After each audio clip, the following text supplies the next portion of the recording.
Tudo bem, queridos alunos? Chegamos então, falando da reforma agora, chegando em Genebra. Vocês viram a importância de Zwinglio, né, na aula anterior. E chegamos agora no reformador, talvez mais odiado entre os pentecostais, entre alguns pentecostais, tá? Pela discussão que vocês já tiveram aqui de soteriologia sobre calvinismo e arminianismo, o que eu particularmente considero uma discussão tola, né? Completamente tola, né? Porque quem tem razão a questão da predestinação, né? A predestinação para muitos fatalista, a predestinação pela presciência e por aí vai todo aquele debate que não tem fim. Eu particularmente como professor de teologia, eu entendo que essa discussão não envolve só soteriologia. Né? Não é só por causa da ideia de soteriologia que muitos arminianos, né, são contra Calvino. Inclusive há publicações, né, contra Calvino, ódio declarado. Né? Recentemente eu vi pessoas até publicando que a missão dessas pessoas era exterminar o calvinismo da face da terra e por aí vai. É uma tola discussão, porque vocês perceberam que cada reformador teve a sua contribuição, a sua influência e vida que segue em cada igreja com seus dogmas, com seus RIs, com seu credo doutrinário que devem ser respeitados. Né? Lembrando que a Assembleia de Deus é armínio-wesleyana, tá? E algumas igrejas, a maioria presbiteriana e outras igrejas são calvinistas. Né? E não é só o pacote soteriologia que está envolvido nisso, né? Tem outras ideias, tá bom? Então nós vamos falar desse reformador que é considerado por muitos o maior expoente da reforma, no modelo de sistematizar as escrituras sagradas, né? De contribuir muito com seus estudos, né? Declarado até pelo próprio Armínio, que chegou a aconselhar e depois de ler as escrituras, as obras de Calvino deveriam ser lidas. Né? Concordavam com tudo? Obviamente que não, mas não havia um ódio como nós temos hoje de grupos calvinistas e arminianos. Na verdade, os dois nunca se digladiaram, até pela questão de idade e de tempo. Né? Foram os discípulos depois, tanto os remonstrantes, né, quanto aqueles que pegaram as ideias de Calvino, mais precisamente depois nós vamos chegar em Beza, e as coisas pioraram bastante, tá? Essa ideia de montar grupinhos e radicalizar sobre esses grupos, né? Isso faz um mal para a teologia terrível. É gostoso estudar a teologia de um modo aberto, né? Você pega o que é bom ali, separa, pega o que você acha que não é bom, joga do lado, não ficar condenando as pessoas para o inferno, né? A não ser que seja realmente heresia, tá? A não ser que seja heresia, mas no caso o calvinismo está longe de ser heresia, tá? Vamos devagar com essas ideias aí. Então, Genebra. Então, a reforma em Genebra comumente é atribuída a Jean Calvino ou Calvino. No entanto, né, Guilherme Farel, ou Guilherme Farel aqui, tá?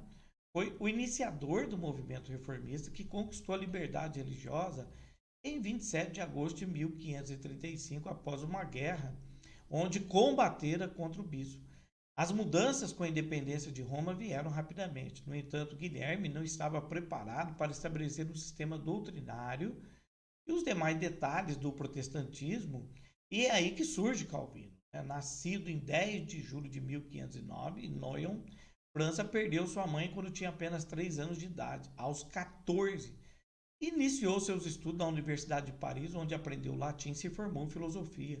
Em 1527, seu pai preferiu que estudasse direito em Orleans, em Bourges, onde também estudou o grego.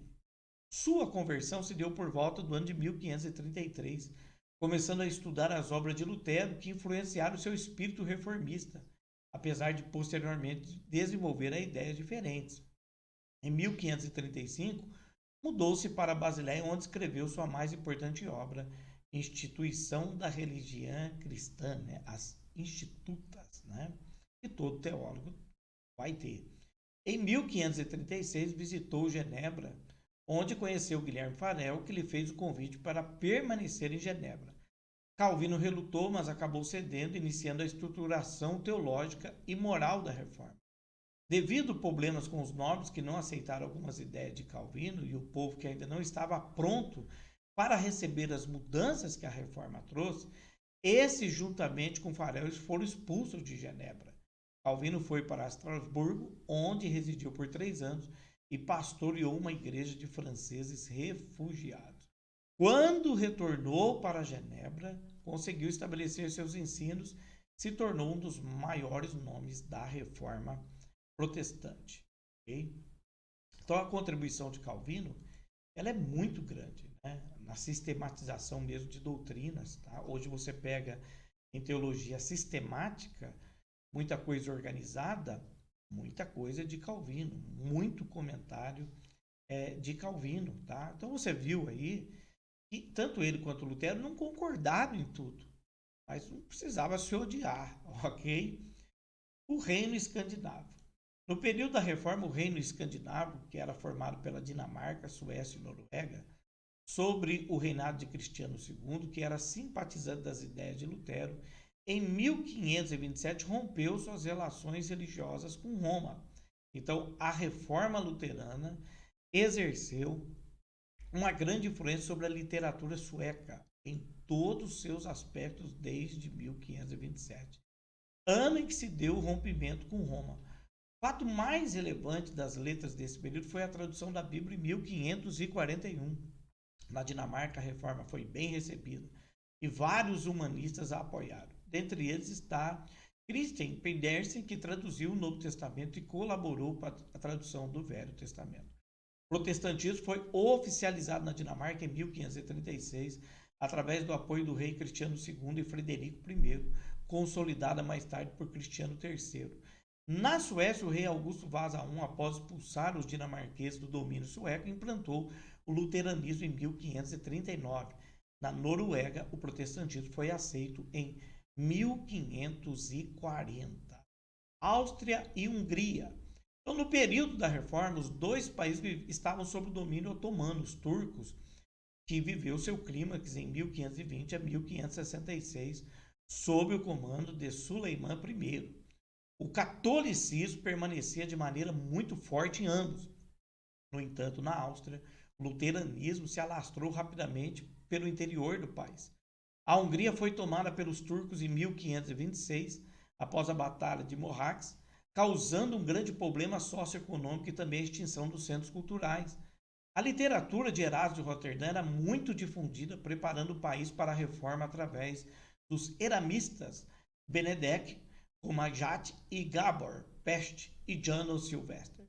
A Bíblia foi traduzida para o húngaro em 1590 por Gaspar Karol. Os protestantes chegaram a ser quase metade da população de ambos os países, até os Habsburgos e os jesuítas, através da Contra-Reforma, praticamente os exterminaram. E aí temos os Países Baixos, ok? Que hoje também é conhecido como Holanda. Os Países Baixos no período da Reforma eram constituídos por Holanda e Bélgica. E Espanha dominava os países que enfrentavam as dificuldades sociais e econômicas devido à política opressora de Carlos V, rei da Espanha, que queria conquistar todo o Império Germânico e estabelecer um governo ligado à Igreja Católica. Tendo as ideias de Calvino penetrado no reino, logo se expandiu, provocando a fúria de Carlos V, que estabeleceu a Inquisição em 1523, condenando à fogueira todos os pregadores da. Em 1555, foi sucedido por Filipe II, filho do imperador Carlos V e de Isabel de Portugal, nascido na cidade espanhola de Valladolid, em 21 de maio de 1527. A tirania, a ambição e a crueldade foram marcas do seu governo.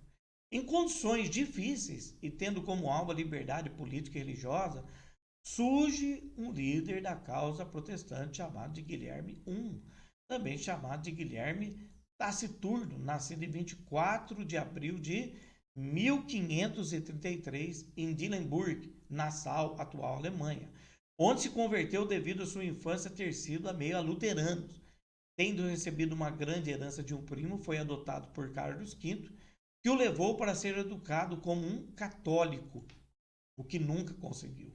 Seu casamento em 1555 com a condessa Anne de Montburen lhe trouxe mais títulos reais e sua influência crescia. Devido à sua grande influência, em 1559 conseguiu o chamado Tratado de Cateau-Cambrésis, que lhe dava liberdade aos calvinistas para pregar os seus ensinos. A tirania de Filipe II, a sua aceitação das heresias católicas, não foram aceitas por Guilherme, que começou a protestar contra suas ações a partir de 1561, junto com outros nobres.